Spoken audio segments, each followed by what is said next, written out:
আপনারা দেখছেন নিউজ অন্য চোখে, সময়ের সাথে সময়ের পাশে, সর্বদা সত্যের পথে নিউজ অমাবস্যাতে এদিন ডায়মন্ড হারবার 2 নম্বর ব্লকের মানিকা তারাধাম ও প্রগতি সেবাশ্রম মন্দিরে জেলার বিভিন্ন প্রান্ত থেকে আসা বহু মানুষকে এদিন এই জাগ্রত মন্দিরে পুজো দিতে দেখা গেল। শেয়ার ট্রেডিং করুন ডিম্যাট অ্যাকাউন্টের মধ্য দিয়ে রেপুটেড ব্রোকিং কোম্পানি মাস্টার ট্রাস্টের authorised partner Bharati global solution private লিমিটেডের সহযোগিতায় equity, commodity, currency, mutual fund, insurance, PMS, IPO, NFO এবং ওয়েলথ ম্যানেজমেন্ট নেওয়ার ক্ষেত্রে ভালো পরিষেবা দেওয়ার জন্য আপনাদের এলাকায় নিজস্ব অফিস আছে। কলকাতা, উলুবেড়িয়া, কাকদ্বীপ, বিজয়গঞ্জ, গুয়াহাটি, গ্যাংটক সহ আরও কিছু জায়গা থেকে NAC registered Bharti global solution private limited master ট্রাস্টের master capital services limited authorised partner হিসাবে যে কোনো শেয়ার বাজার সংক্রান্ত পরিষেবার জন্য যোগাযোগ করুন নিচে দেওয়া নাম্বারগুলিতে 7478214753 অথবা 8582948848, ওয়েবসাইট www.mastertrust.co.in অথবা www.bharatiglobal.com।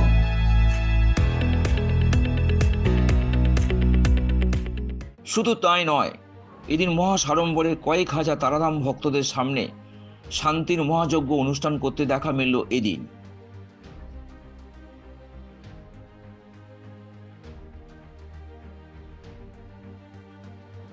তবে এদিন মানিকার তারাধাম ও প্রগতি সেবাশ্রম মন্দিরকে ঘিরে কিছু ভক্তদের এদিন শিবের মাথায় দুধ ঢালতে দেখা মিলল।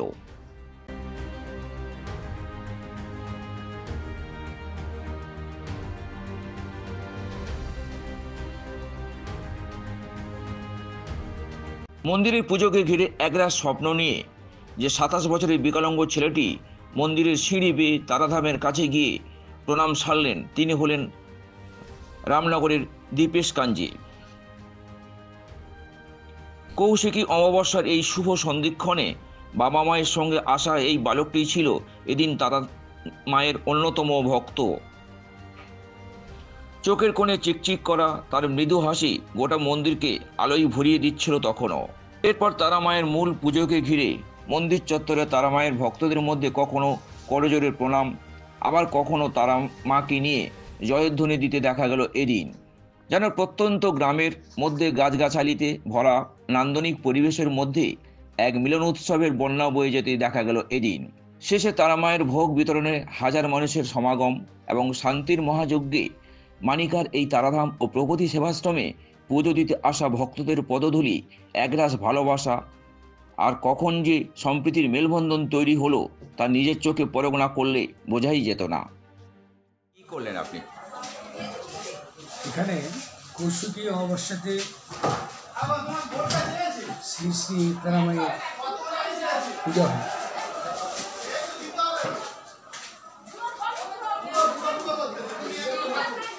সকলের মঙ্গল কামনায়, মানব কল্যাণের উদ্দেশ্যে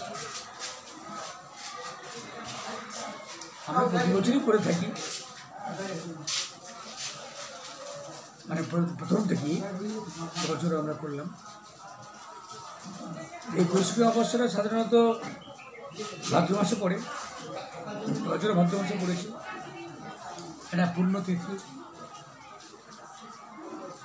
এই পুণ্যদিনে আমরা মানব কল্যাণের পুণ্যার্থে এই পূজার সঙ্গে শান্তিযজ্ঞের আয়োজন করে থাকি।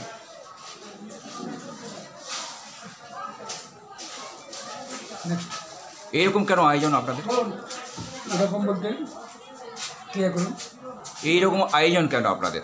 মানে আয়োজনটা বলতে কী কীরকম আয়োজন করছেন? মানে এই উদ্যোগ বা এইরকম কর্মসূচি কেন নিচ্ছেন? আমি প্রথমেই বললাম যে আমাদের এটা হচ্ছে আধ্যাত্মিক প্রতিষ্ঠান। ভারতবর্ষ আধ্যাত্মিক দেশ। সেই আধ্যাত্মিক চিন্তাভাবনার উপরেই আমাদের সমস্ত কাজকর্ম। আর এটা যা করছে আমরা মানব কল্যাণে।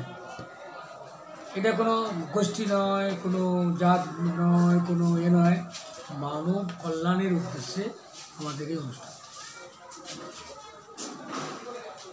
এলাকার মানুষ তো ব্যাপক ভিড় জমিয়েছিল, সেক্ষেত্রে আগামী দিনে কি ব্যবস্থা নেবেন?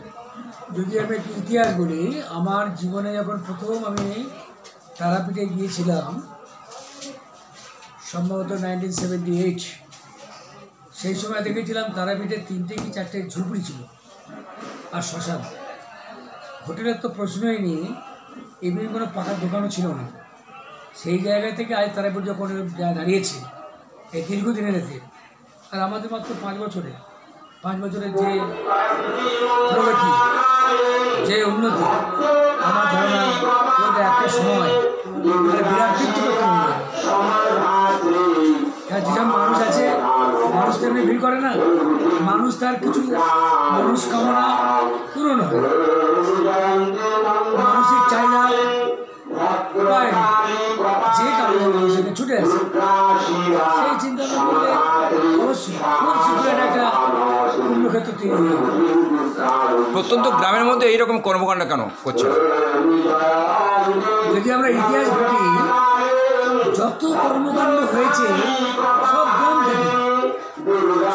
থেকে শহরের কর্মকাণ্ডের ফল ভোগ করে, কর্মকাণ্ডের সত্যিকারের যারা অংশীদার, যারা জীবন দিয়ে পড়ে, সেটা গ্রামে নয়।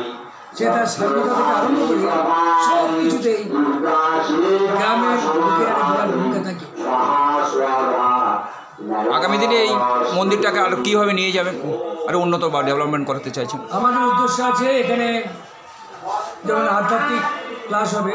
ইতিমধ্যে আমাদের রেগুলার সকালবেলা এই মন্দির প্রাঙ্গণে আমাদের প্রাণায়াম হয়, যোগা হয়। এমন বহু লোক আছে যারা ষাটোর্ধ্ব লোক, সিনিয়র সিটিজেন, বসতে পারতো না, হাঁটতে পারতো না, আমাদের এখানে এসে এই যোগা প্রাণায়ামের মাধ্যমে ভালো করে হাঁটতে পারছে, ভালো করে বসতে পারছে, মানুষের মিশতে পারছে। এটা একটা মিলন ক্ষেত্র।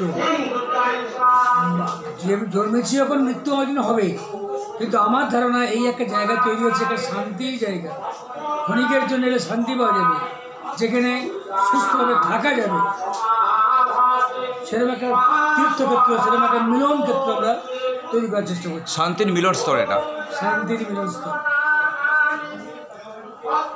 আজকে আমরা কথা বলছিলাম, বালিগঞ্জ থেকে লোক এসছে, আমাদের ফুলবাগান থেকে লোক এসছে, ঠাকুরপুকুর থেকে লোক এসছে, ক্যানিং থেকে এসছে, এয়ারপোর্ট থেকে লোক এসছে, লোকাল তো এলাকায় আছে, বেলা থেকে লোক এসছে। সম্প্রীতির মেলবন্ধন তৈরি হলো। একদম। আপনার নাম আর ডেজিনেশন? আমার নাম উত্তম কুমার বৈদ্য। আমি বর্তমানে এই মানিকা তারাধাম ভগবতী সেবাশ্রমের সেক্রেটারি। ধন্যবাদ।